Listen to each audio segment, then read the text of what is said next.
네, 마켓 비하인드 시작해 보도록 하겠습니다. 엔비디아가 장 마감 후에 실적 발표를 내놨습니다. 매출과 EPS 모두 시장의 예상치를 웃도는 결과가 나왔는데요. 시장은 그 이상을 기대했던 분위기였죠. 과연 오늘 시장에 좀 어떤 영향을 미칠지 이춘광 레그넘 투자자문 대표님과 함께 자세한 이야기 나눠보겠습니다. 어서 오세요. 네, 안녕하세요. 네, 시장이 참 주목했던 엔비디아의 실적 발표가 나왔습니다. 매출, EPS 모두 시장의 예상치를 웃돌았는데 이 기대감 이미 선반영됐던 분위기도 있는 것 같고요. 특히나 데이터 센터 매출 성장, 가이던스가 상당히 강했습니다. 대표님, 이번 실장에서 좀 시장이 주목한 포인트 어디에 있다고 보세요? 포인트 실적 아니었겠어요. 근데 중요한 거는 네. 오늘 엔비디아 실적 발표를 기점으로 해서 그나마 조금이라도 남아 있었던 작년 말에 왜 우리 AI 과잉 투자냐, 실제로 수익을 다시 벌어들일 수 있겠느냐 이런 네. 우려가 있었다가 연초에 조금 지지부진했었죠, 주가가. 그렇죠. 그러다 전쟁통에 이제 막 흩뿌려졌었는데 관심이 네. 그런 이슈는 이제 좀 깔끔하게 지워지는 계기가 되지 않았을까. 방금 MC님 그 엔비디아 실적 발표하시면서 시장의 기대를 웃돌았다고 정도 조금 마일드하게 표현하셨는데 네. 이 정도면 정말 어마어마한 실적입니다. 저 816억 달러가요. 제가 지금 차트 하나 갖고 온 게 네. 시장에서 예상하는 왜 그 하단이 있을 거고 상단이 있을 거 아닙니까? 네. 예상 레인지가 그 상단 레인지를 한참 뛰어넘은 수준이에요.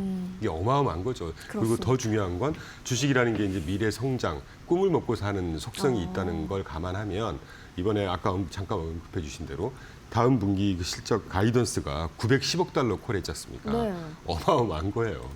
그리고 또 하나는 그로스 마진이 네. 그 75% 이번에 달성을 했고 다음 분기에 74.9에서 75 정도 비슷해요. 이거 가지고 아침에 잠깐 오면서 보니까 네. 조금 빠졌고 이런 우려 목소리가 살짝 있는 것 같은데 그로스 마진이라는 게 어떻게 계속해서 개선이 되겠습니까? 네. 100만 원짜리 만들면 비용 25만 원 빼고 75만 원 남긴다는 겁니다. 이런 회사 많이 없어요, 전 세계에. 이 정도면 정말 어마어마한 겁니다. 네, 정말 말씀하신 것처럼 어마어마한 실적 발표였습니다. 또 이제 실시간으로 어닝콜이 진행이 됐습니다. 거기에도 또 시장이 좀 크게 반응을 하는데 보니까 젠스낭 CEO가 AI 팩토리라는 부분을 좀 계속 강조를 하더라고요.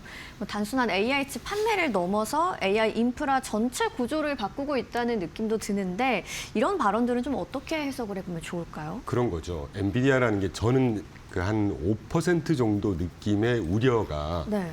엔비디아라고 하는 회사가 그동안 이제 AI가 확장이 되고 인프라를 깔면서 연산 처리 속도의 강점을 갖고 있는 회사잖아요. 네네. GPU를 필두로 해서 HTO 여러 가지가 나오고 있지만 그러면 저 엔비디아라고 하는 회사가 AI가 만약에 AI 관련한 인프라가 다 이제 뭐라고 할까요? 다 채워진 단계로 가면 매출이라든가 성장 속도가 낮춰지지 않겠습니까? 어떤 회사가 그렇듯이 네. 그때가 되면 앞으로 지금부터 한 몇 년 있다가의 얘기긴 하지만 저 회사가 어떻게 저걸 끌고 갈까? 지난 분기 때처럼 비슷한 콜을 했었어요. 네. 그러니까 이제 지금 우리가 조금 딴 얘기지만 저는 개인적으로 AI 궁극의 승자 몇 개 회사를 꼽아라라고 하면 그 안에 꼭 구글은 들어가 있을 것 같거든요. 구글이 어떤 회사입니까? 수직 수평 통합이 다 돼버린 회사고 네. 자체적으로 모든 플랫폼을 다 갖고 있는 회사입니다. 엔비디아도 이제 그런 식의 생존 어떤 전략이겠죠. 네. 어찌 보면 아주 당연한 거지만 확실히 미래의 먹거리나 미래의 성장의 어떤 다변화를 생각을 하는구나. 저런 것들을 좀 우리가 반면교사를 삼아야 되지 않을까. 다행히 어제 삼성전자 급격 타결이 돼서 네네. 참 반가운 소식이긴 한데 글로벌 리딩을 하는 회사들은 항상 저렇게 한 수 몇 수 앞을 보고 가는구나. 그런 흐뭇한 생각이 들었습니다. 저도 아침에 오면서 잠깐 들었는데요. 네. 네. 알겠습니다. 또 베라 CPU 얘기도 좀 상당히 눈에 띄던데 CPU 시장까지 좀 본격적으로 들어가는 데에도 의미가 있다고 봐야겠죠. 그렇죠. 한 2월 달이었던 거 기억납니다. 3월인가 전쟁통이었는데 네. 지금 그 메모리 반도체가 굉장히 많은 주가 상승이건 수익을 거의 메모리 반도체만 지금 보고 있다고 할 정도잖아요. 어떻게 보면 좀 쏠린 현상이죠. 네. 그래서 3월인가 그때 구글을 필두로 해서 빅테크 몇 개 회사들이 CPU 의존도를 낮추는 기술을 개발하겠다고 한참 발표하고 그랬잖아요. 그런 일환이겠죠. 어찌 보면 당연한 시장의 어떤 대응 네. 수순 아니겠나 하는 생각이 듭니다. 알겠습니다. 또 하나만 더 여쭤볼게요. 플랫폼과 생태계라는 표현도 어닝콜에서 계속 반복을 네, 하던데 AI 경쟁이 단순한 칩 경쟁 아니다 이런 그럼요. 의미겠죠. 저도 비슷한 생각하고 있고 네. AI는 이제 시작이라고 봐요, 저는. 인프라 초기 인프라 투자 기간에 지금 막 이 정도 상승인데 네네. 그래서 뭐 주가의 상승률로 보면 인프라 투자 기간이 끝나고 본격적인 범용 성장을 할 때 얼마나 더 아웃퍼폼을 할지는 모르겠습니다. 수치적으로는. 그런데 AI 이제 시작이고 AI 인프라 초기 투자 기간이 끝나고 나면 이미 그런 모습이 좀 관찰이 되고 있는데 AI가 이제 굉장히 다양한 분야의 접목이 되면서 새로운 형태의 모델들이 개발이 될 거예요. 네. 그러면 반도체라는 것도 범용 반도체에서 이제 테일러메이드, 그러니까 맞춤형 반도체, 뭐 거기 네. 길목을 지키는 게 브로드컴이고 뭐 이런 식의 어떤 프레임워크가 있는데 뭐 그런 차원이라고 보고 있습니다. 알겠습니다. 상당히 기대가 돼요, 저는. 네, 맞습니다.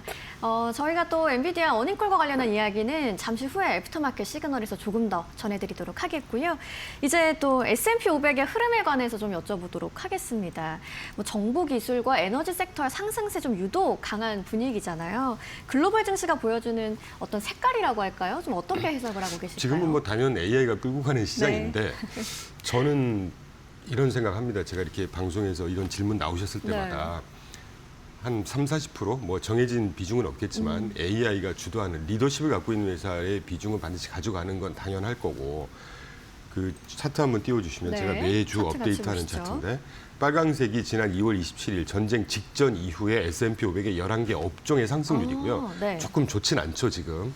뭐 전쟁통에 좀 올랐다가 빠지고 막 이러니까. 네. 그런데 파란색이 YTD입니다. 연초 이후의 업종별 상승률인데 에너지는 뭐 당연할 것이고 테크가 한 2-3주 전까지만 한 달 전까지만 해도 조금 지지부진하다가 그 3월 30일 저점 기준으로 어마어마한 상승을 했잖아요. 네. 그걸 그대로 반영하는 게 YTD로 지금 IT 테크 업종이 20% 상승을 했고 우리가 보통 M7이나 빅테크가 속해 있는 통신 서비스는 아직은 좀 지지부진해요. 그런데 눈여겨봐야 될 것은 나스닥이라든가 필수 소비, 산업재, 소재, 부동산, 중소형주의 업종의 상승률입니다. 이게 낮은 게 한 7-8% 되는 거 많은 게 뭐 한 10% 이상 나오잖아요. 네. 이것도 그나마 많이 좀 최근에 조정을 받아서 이 정도입니다.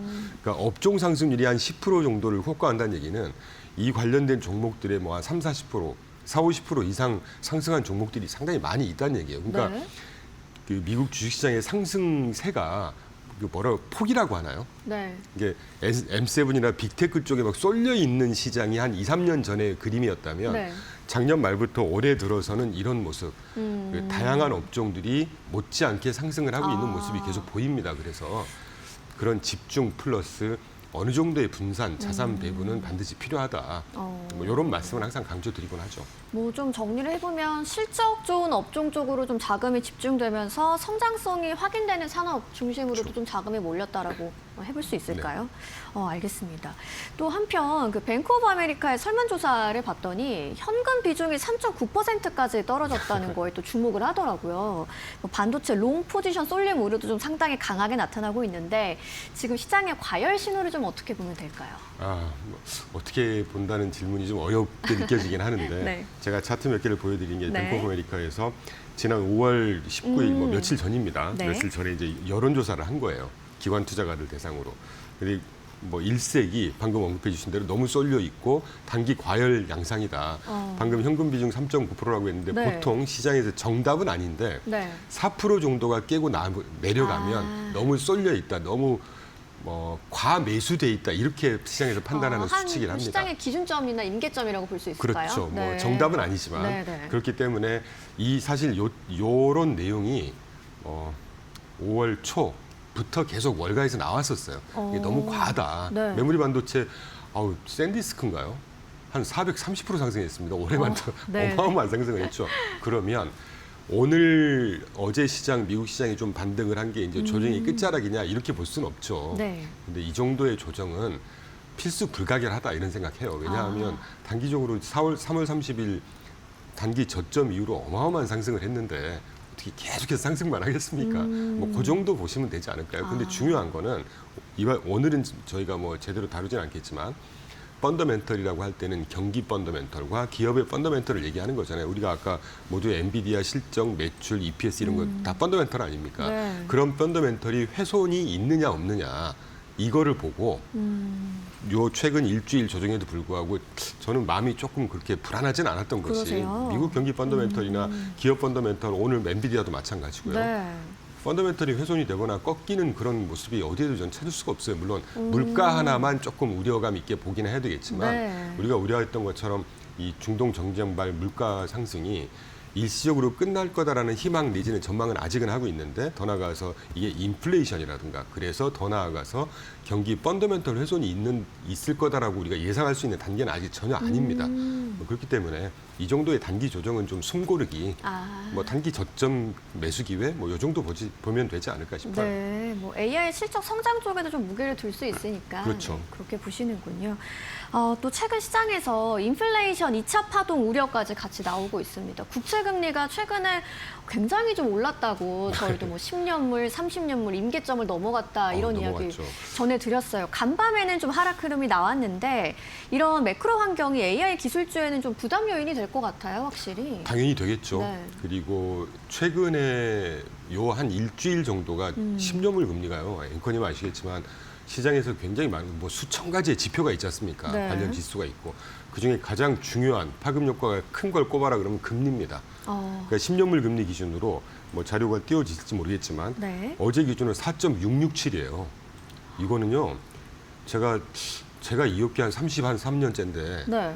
거의 못 본 것 같아요. 이 정도가. 단기적으로 이렇게 그러시군요. 네. 수치적으로도 10년물 금리가 4.6을 초과해서 넘어가는 게 거의 제가 본 기억이 안 납니다. 이게 굉장히 이러니까 주가가 상승할 수가 없는 거예요. 그렇네요. 그런데 문제는 저 4.67을 찍고 넘어갔던 원인을 살펴보면 우리가 국채금리라고 하면 단기 금리에다가 텀 프리미엄을 합친 거거든요. 네. 근데 텀 프리미엄보다 단기 금리가 최근에 많이 상승을 했습니다. 그러니까 이게 무슨 말이냐면 인플레이션 우려, 중동 전쟁발 유가 상승 이거에 따라서 인플레이션 우려 때문에 시장에서 결국은 페드가 금리를 인상하지 않겠냐 이 이슈가 갑자기 확 불거지면서 이걸 네. 반영한 거예요. 그 말은 거꾸로 얘기하면 중동 전쟁이 만약에 어제도 좋은 소식이 나왔지 않습니까? 저는 네. 조만간 끝날 거라고 봅니다.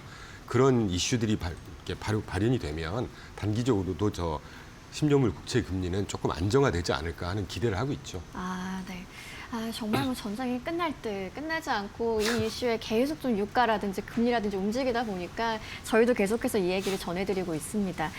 한편 이제 아까도 뭐 구글 이야기 잠깐 하셨는데 구글의 뭐 토큰 처리량 전망이나 미국 기업들의 AI 유료 구독 확대 흐름을 좀 보면 AI 수요가 굉장히 빠르게 커지고 있는데요. 네, 계속해서 상승하고 있죠. 이게 뭐 실제 수익 시장으로 들어가고 있다고 봐도 괜찮을까요? 확실하게 우리가 뭐 디파인을 하지는 못하는 단계인 것 같아요. 아직 네. 그렇잖아요. 지금 인프라 초기 투자 기간이지 않습니까? 그러니까 수치적으로 보면 그러니까 뭐 타산으로 보면 아직은 투자 비용이 네. 수익을 그러니까 오버라이드하는 기간이에요.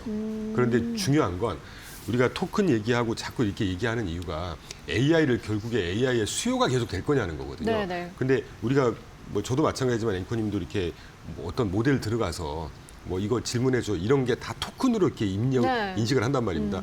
토큰의 사용량이 이게 그 그래프로 이제 곱하기 7배라고 돼 있는 게 저게 시장 전체의 사용량 증가가 아니에요. 저 구글의 모델로만 볼 때 7배 상승했다는 겁니다. 그렇군요. 이게 수치를 보면요. 이게 뭐 몇 조개씩이에요. 네. 그러니까 수요는 계속해서 상승하고 있고 저만 해도 갈수록 저는 사실 로 데이터를 기준으로 이런 분석을 하고 데이터를 보기 때문에 AI를 많이 안 썼거든요. 네. 근데 쓰다 보니까 너무 편한 거예요.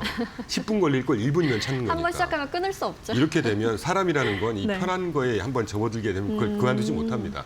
AI는 아까도 말씀드렸지만 이제 초기 이제 시작이라고 저는 보고 있어요. 네. 뭐 AIC는 정말 초기 단계다라고 네네. 좀 계속 얘기해 주셨고 이제 AI가 기대 단계를 넘어서 실제 기업 활동 안으로 좀 빠르게 들어오고 그렇죠. 있는 분위기인 것 그게 같아요. 저는 되게 흥미진진하고 기대가 됩니다. 그럼 얼마나 많은 생산성 향상과 얼마나 네. 많은 기업의 펀더멘탈 개선이 있을 것이고 우리 일상생활에 얼마나 많은 편의를 제공할 수 있을지 뭐 나중에 기회가 되면 그런 얘기를 하고 싶은데 뭐 AI 과수원이라든가 이런 거 보면요 굉장히 재밌어요. AI가 도입이 되면서 네. 인류의 어떤 그 고도 제한을 해제해주는 이런 효과도 있고요. 굉장히 다양한 측면에서 우리가 상상할 수 없을 정도의 어떤 업그레이드라고 그래야 될까요? 네. 뭐 질적, 양적 업그레이드가 저는 기대가 돼요. 그 방금 하신 이야기 저희가 다음에 특집으로 한번 대표님 모시고 한번 뭐 준비해 볼게요. 특집까지는 아니고요. 네, 꼭 나와주시기 바랍니다. 자, 또 이제 마이크로소프트, 구글, 오라클 같은 이런 빅테크 기업들의 수주 잔고도 계속해서 좀 사상 최고 수준을 유지하고 있습니다. AI 인프라 투자 랠리 좀 계속적으로 이어질 수 있다고 보시겠죠? 아, 그럼요. 네. 지금 언급해 주신 것 자체가 수요가 증가하고 있다는 얘기고 양적 성장을 하고 있다는 얘기고 그렇게 되면 실적이라는 건 우리가 눈으로 딱 오늘처럼 엔비디아처럼 확인을 네. 해야 안심이 되겠지만 이렇게 수주 잔고가 증가하고 있고 그래서 KPX를 계속해서 투자를 하고 있고 자, 조금 쉬운 표현으로 네. 지금 그 KPX 투자하고 있는 여러 가지 회사들과 한 M7만 보자고요. M7 회사들이 우리가 이렇게 자리에 앉아가지고 매일매일 뭐 구글, M7 이렇게 뭐 마이크로소프트 이렇게 언급을 하니까 어디 뭐 중견 기업들이 아니지 않습니까? 그렇죠. 전 세계를 끌어가는 회사들입니다. 네. 그 회사들이 최근 한 2031년, 2026년부터 2031년까지 KPX 투자만 거의 7.6조 달러가 추산이 돼요. 이게 7.6조 달러면요. 우리나라 1년 GDP가 1.9조 달러입니다. 우리나라 1년 GDP의 거의 네. 한 5, 6배 양의 인프라 투자만 이렇게 예상을 하고 있는 거예요. 이 정도면 자, 이렇게 어마어마한 양을 투자한다고 할 때 투자 의사결정 주체들, 뭐 젠순왕 그 유명한 사람도 있을 거 아니에요. 네. 아까 제프 베이조스도 마찬가지고 젠순왕도 그렇고 일론 머스크도 그렇고 그 사람들이 방송에서 언급하기 좀 죄송스러운데 바보가 아닌 다음에야 이해 타산을 다 따졌을 거 아닙니까? 얼마나 많은 똑똑한 사람들이 밑에서 분석하겠어요. 네. 그걸 믿고 AI 성장은 이제 초기다. 이렇게 믿으셔도 되지 않을까요? 네. 아, 그런데 여기서 조금 좀 짚고 넘어갈 부분이 골드만삭스가 경고 메시지를 하나 내놨더라고요. 반도체 중심의 수익 독식 구조가 지속 가능하지 않다라는 이야기였는데 AI 밸류체인 내에서 좀 이익 불균형 문제에 대해서 이야기를 하는 것 같아요. 그거는 현상을 그대로 객관적으로 잘 설명한 겁니다. 뭐 당연한 겁니다. 어떤 하나의 혁신이 딱 이루어졌을 때는 네. 초기에 그걸 끌고 가는 트레일블레이저라고 할까요? 개척자들이 있는 것이죠. 네. 엔비디아가 그러면 이게 어느 정도 딱 무르익었고 인프라 투자가 어떻게 뭐 자리를 포지셔닝이 됐을 때는 이게 점점 확장을 할 거 아니겠어요? 어떻게 보면 당연한 수순인 거예요. 그런데 골드만삭스가 얘기한 거는 저는 부정적이라기보다는 아주 당연한 수순이다. 뭐 긍정적인 방향으로 보고 있고 이런 어떤 약간의 프로앤콘 반대 목소리도 나오고 경각심을 일깨워주는 목소리가 나오는 것이 네. 시장의 다이나믹스가 살아있다. 이렇게도 해석할 수가 있는 거거든요. 알겠습니다.